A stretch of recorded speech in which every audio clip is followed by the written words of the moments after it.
All right. Hi, my name is Trevor Smith with the Doggie Dojo, and I have a special guest here. His name is Mark Hines, and he's from the company Kong, and he's going to talk to us about some simple things you can do to help your dog with certain behavioral issues, whether it be chewing, mouthing, barking, or separation anxiety, with just some simple products that you can help your dogs succeed in those areas. So, hi Mark, welcome to the Trevor, Doggie Dojo. He's doing good. We're here at APDT. Yes, we are. With a lot of trainers and very knowledgeable people, but for this, we find many times people have to identify a problem with the dog, and then we have to listen for it. And it seems as simple as just stuffing a Kong and putting some goodies in there and having this mental and physically stimulating program or toy. But it doesn't always work that way. And so how we introduce a toy is very important. So Kong has multiple rubber. We have a puppy rubber. We have our classic red, and then we have our extreme. So they're the soft puppy, and then we have the classic, and then the extreme for the big power chewer. So it's important to match that to the dog's chewing temperament, behavior, style, whatever you want to call it. That's one of the most important things that we need to know. Do they chew in the back of their mouth? Do they chew in the front? We have some dogs that will pick up Kongs and throw them down stairways. I've had one of those. Or they'll just, my dog crushes them, and then he holds the top and just shakes them.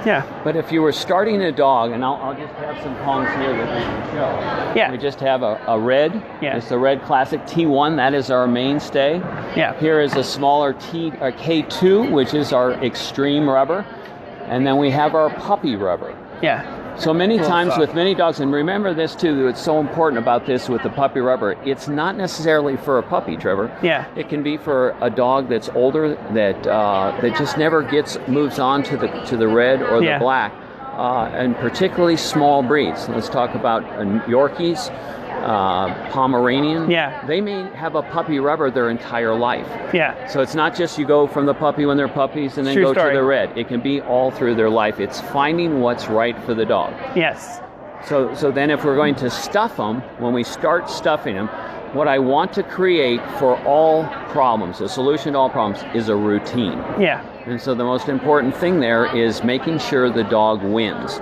We still have trouble with people that don't understand. They fill a Kong, the dog can't get anything out of it, and then they come to me and they go, my dog doesn't like rubber. I've had that issue too, Well, so some of the things here too is that I've found is like if you make it too difficult at first. Now this is where the training tip comes along here. I mean, the Kong is a great product in general, but where I find the difficulties, like you said, like people, they want to put the kibble and the biscuits and the peanut butter or frozen food, and the dog looks at this like, how do I work this? How do I do this? And it's kind of like when you guys play a game, like maybe Monopoly or some other game, and you can't win. When you don't win, it's not fun. So your dog has to win when using these products or any other stuffable toy products, because especially Kong, because you want them to just keep coming back to this, like this is the best thing ever. So that's exactly right, Joe. So what I do is I'll take a biscuit, like something like this. It could be any biscuit.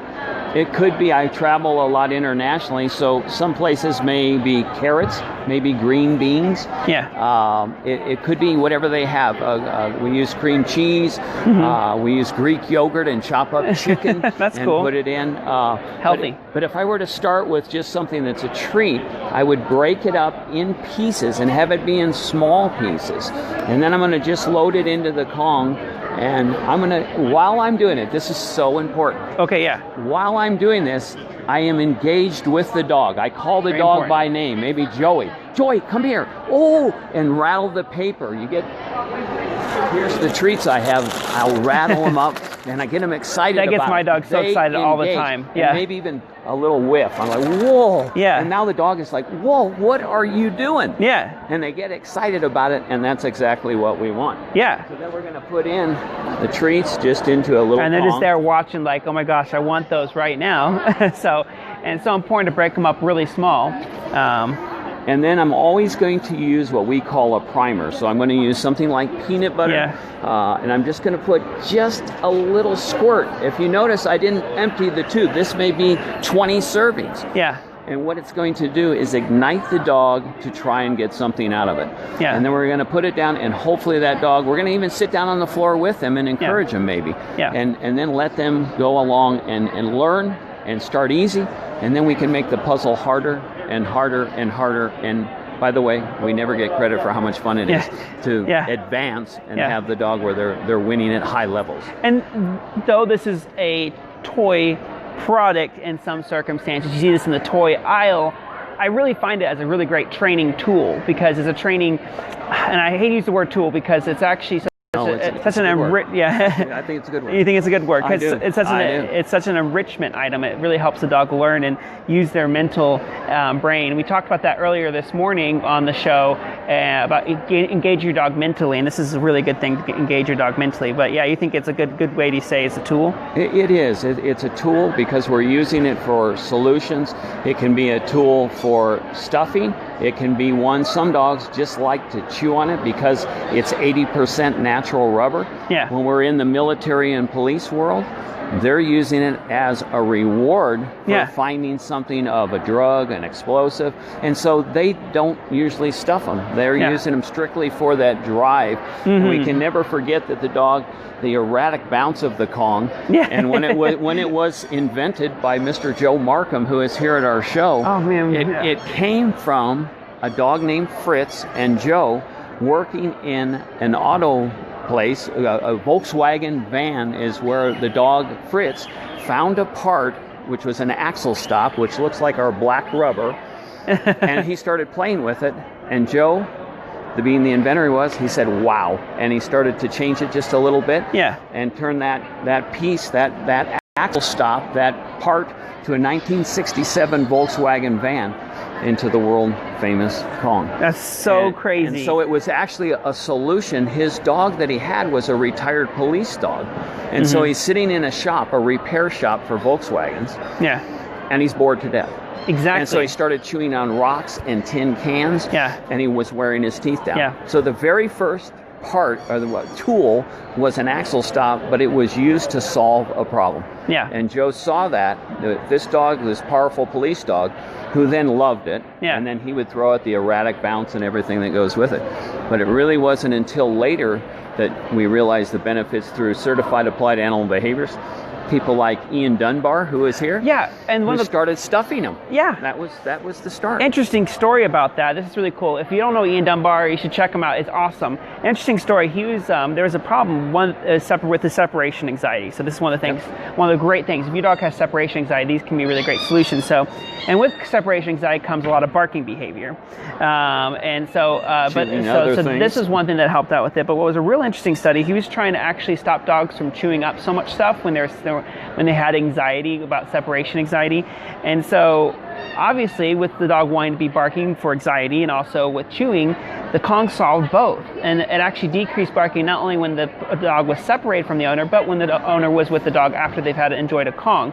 Because for whatever reason with chewing and with the oral fixation, barking behavior it kind of has some similar nodes where when they get to chew on these Kongs, you'll see a decrease in barking behavior. So if you have a dog that likes to bark a lot, this helps. It really does. I love what you say there, because we, many times at Kong, we don't get credit. Yeah. When somebody buys a Kong maybe for crate training, and stuffing it with goodies and then putting it in a crate and maybe closing the door and not letting the dog in. Yeah, exactly. They want to get in, and when we do, but we don't get credit sometimes. Well, that may help from the dog digging, keep unwanted digging, unwanted barking. Yeah. Some of those problems are eliminated strictly because you bought the toy to use for a different solution. Exactly, something very important, though, and we talked about here just briefly, Trevor, about getting a dog started. Yeah. It is that routine that you want to develop that will then be able to transfer. So that routine would be during quiet time. No one's getting their car keys. Yeah. No one's putting a coat on. That's a really good point. Really good. About a half an hour before, right? You might do it in front of a TV when you're watching or reading a book. Whatever you enjoy. First, start the routine with the pairing of quiet time. Yeah. And then, yes, you maybe want to give it a few minutes before you leave. Yeah. And then maybe put it up. Yeah. You can stuff a Kong, let the dog see, and maybe even kind of put it up on a shelf, and then you're getting ready. Yeah. And then, okay, I still have it. And again, engage the dog. Yeah. Oh, look what I've got. Yeah. And and then put it back down, and away you go. Yeah. And then 15 minutes later, when they're done with the Kong and you're already gone, the dog is like, oh, yeah, okay, exactly, I'm ready. Exactly. I think that's a really good point, because I think what people don't understand is when you only give your dog Kong when you're going to leave them, then this Kong can become very negative to them. It can become something where they go, oh, you're bringing the Kong, that means you're about to leave me. So you have to be careful that they don't only give Kongs or any chew toy right before you leave, because that's when, people have told me that too as a dog trainer. It's like, my dog doesn't chew the things because they're just so stressed out. Build a routine. And I feel like I've heard many trainers say too, the first half an hour of you being gone is the hardest. It is. And so if you put your dog, like you talked about, put the keys in your pocket and all that stuff, throw your dog in the kennel with a Kong and leave, your dog's gonna be super stressed. What I found is that if you actually, like you said, get some quiet time, give the Kong ahead of time, let them kind of relax into their crate and get into a really relaxed state, and then just quietly leave your home, it's a lot better transition. So. And Trevor, one other thing, because it's so important, we're working so hard in the veterinary world, and so dogs that are about to go through a surgery, it's very important that they have something that can help them post-surgery. I love that. And so if they have a routine of working on the Kong and they're winning every time, they know they can get something out of it, it's a big plus, a nice tool, really a tool to use after the surgery and when they're starting to recuperate. Yeah. And maybe even you go to softer rubber. We have dogs that have really traumatic surgeries, like a back surgery, a hip, some cruciate ligament, a knee surgery. And so they're very severe, and it's severe for the owners because they're taking their dog for a walk with a towel trying to get them outside. Yeah. Well, this is a great time to introduce Kong prior to that surgery. Yes. And then afterwards you have it like they're going for a walk. We see dogs, and I think everybody who has used a Kong has seen where a dog is literally out of breath after they're done trying to get something out of it. They're panting, and yet they've never taken one step. They just sat right there. And some of you guys have probably had like surgery on yourself, but at least if you even think about like a cut or a bug bite or something, and how it can get irritating and you want to scratch it. Same thing with dogs. They want to do something, they want to scratch it or chew on it, and that's why you get the e-collars and stuff. But if you introduce the Kong and have this as a regular routine like you're talking about, then what can happen is your dog can chew on this, because they're going to want that drive to chew is going to be there whether they have an e-collar on or not. And if you can give that outlet to them, then it's going to be better, because then eventually you want the e-collar to come off, and you don't want them chewing on whatever was done before. So when the e-collar comes off and you still give them a Kong, they're not going to investigate where they got hurt or got surgery done. So.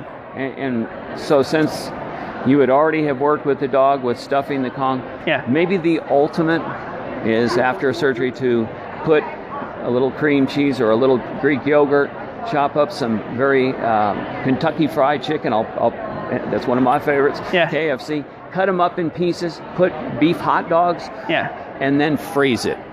And freezing them is another level up of the dogs just wow. And they'll just work and work and work. It's so true. Something you guys can start off with, like you said, little treats are good, but if your dog still can't get the little treats out, one of the best things you can do is getting your dog's meal, like breakfast or dinner, stick it in the Kong and let them kind of just get it out without any like filling sometimes too. That way the dog has to easily get the treats out. I love it. I love it. Thank you. Yes. Just kibble. Let them win. And let them win, because just a bowl on the ground is something they're not going to be entertained by, but like just getting the treats out of this or their food out of this is going to be highly beneficial to your dog's mind and mental stimulation, which we talked about earlier this morning, like I said. And you guys that's just one of the avenues. So we have the mind, the body, and the spirit, and this is something that really can help you guys discover the mind. So there you go. And anything else about Kong or anything? I would say there's one other thing that caveat, a little thing that we'd add is that when a dog is working on a Kong with food, stuff with food, it definitely can be, if somebody is around a child or something, there could be resource guarding. But we find, and we have learned with the Kong, that once the food is gone, it is a food dispensing toy. Once the food is gone, dogs don't tend to resource guard. So that can be important, because I know a lot of the public uses, they use rawhides, they use bully sticks. That's great. But dogs will, they resource guard those because they don't usually finish them. And so they're laying around, and it can be dangerous if you have a dog that is resource guarding. And Kongs, when they're done, they're safe. So that's a neat thing for children. I think they're safe. And actually, speaking of resource guarding, so if you have some resource guarding issues, find a local trainer that can help you out with that. Thank you. It's going to be really beneficial. I don't want anybody getting hurt, okay? But by having toys like stuffable toys like this or bones, dogs, if you like you talked, I think you started this off really great because you want the dog engaged when you're stuffing the toy so they can see that you are the person putting this in here. So that builds a relationship with you, whether you have resource guarding or not. But if your dog has resource guarding, when it gets emptied, they're like, more? So then they're going to want to give it to you. So this, your hands on the toy, the resource is going to add value, and so they want to give it to you. So it's going to really help with that. And now a lot of trainers use that to help dogs with resource guarding, but make sure you definitely get a professional to help you out with that. One little thing that, if I could add or two. Definitely, we have time, yeah. Is that one of the joys that I've had with one of the new dogs. My daughter has a little husky that she got from the shelter, and we have more fun with her. She knows how to get food out of the Kong, but at night I will actually hold her Kong and we work together to get pieces out, and it's just something of a bond that her and I have. Yeah. And I can't even tell you the joy in my heart when I'm just helping her. And of course with the Kong, we want them to do it and them to win. But after they've already learned it, I'm saying go back now and sit with your dog, and you want some of the most enjoyable bonding time, start working together on getting things out. Yeah. And I've had so much fun with this with my dog. So much fun. And that's what it's all about, is building that bond, that relationship with your dog. I can see you have a lot of joy for that at that time. I do. And finding those moments. We talked about that this morning. You got to find those moments that you can have some fun with your dog one-on-one. If everything else, if other dogs are more fun, other people are more fun, the environment's more fun than you, then you're going to have a difficult time building a relationship with your dog. So you got to have fun. This is one of those solutions to do that. And I think they're a great solution. They've been around for how many years? We're celebrating our 40th anniversary. Oh my gosh, for 40 years they've been doing this product. And this is, like you said, this is where it all started, and this is the main key. And there's lots of other products, great products that they have. And the website's we have over 500 SKUs of toys. 500 SKUs of toys cats now. And dogs. And so you guys cats can check cats and dogs. So if you have cats, I got cats too. So you guys can check that out. KongCompany.com. I'll put a link in the description for you guys, but KongCompany.com is a great place to start. I know a lot of pet stores hold them. This Petco and PetSmart. Just about everybody. Just about everybody. I know all my local pet stores. We're in 75 countries. And so, hey, he's like, what? We're in 75 countries, and that's why I mentioned some people don't have our treats or anything. Yeah. You can use whatever the dog is healthy for them. Yeah. And we're going to skip chocolate. We're not going to put grapes. We're not going to use, but so many things can be healthy. It doesn't have to be things that are fattening and harmful. It can be as simple as their kibble or adult healthy foods. Yeah. Exactly. So once again, find the size that's good for you. Don't, some people get worried that the dog's going to chew it up and swallow it. We're about to get wrapped up here. No, size is important. Yeah, size Very is important. Yep. And then watch your dog in the first beginning. Make sure they like it and enjoy it. And if they're having a good time, make sure they're getting the treats out consistently. And then always a win. Always a win. But hey, thanks, Mark. I appreciate you being on the show. Trevor. And you bet. Thank you. It was really fun to have you guys. And you guys have some fun with your dogs as always. And we'll see you guys next time. Thanks for watching. Yes, thanks so much. Bye. And then